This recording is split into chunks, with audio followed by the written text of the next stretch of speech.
Hey, Trevor Matthews here. I hope you're having a fantastic day.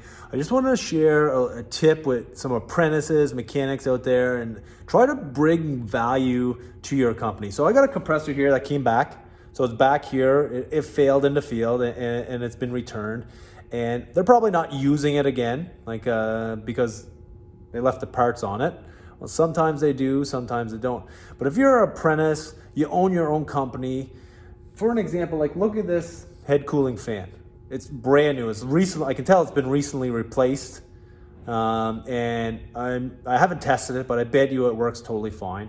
There is a demand cooling on here. It looks a little bit older on it, but I bet you this works totally fine too.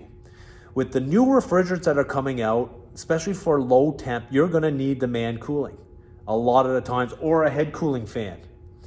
And if you want to bring value and show that you're bringing value to your company, these are the parts that you can take off. And I'm not saying to hoard all the parts that you find on equipment, but right here, this is $200 or $300. This here is $200 or $300, or maybe $500. I don't know the prices, but there's an opportunity that you may be in a bind or a pinch, and you have that in your stock.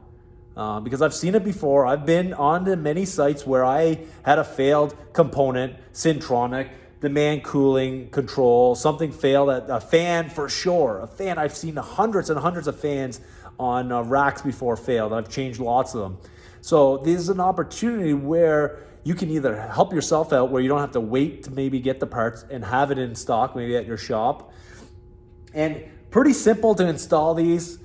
You do need the AE bolt-ins for both of them. You need to check the discus or the copomatic cooling guides. So depending on where that compressor is running in operation envelope, depending on the refrigerant, so 448, 449, 407As, 407F, you may need head cooling fans and demand cooling.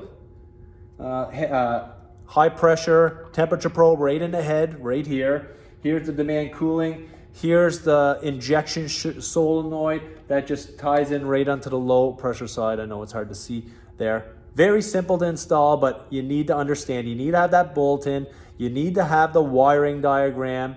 But the big tip is that don't just always just send the parts back, because you may need them down the road. Let me know what you think. Do you do this? Do you take parts off in case you need them for later on a different system, or leave them at that site in case one fails? Let me know. My name is Trevor Matthews. Let's get a conversation going.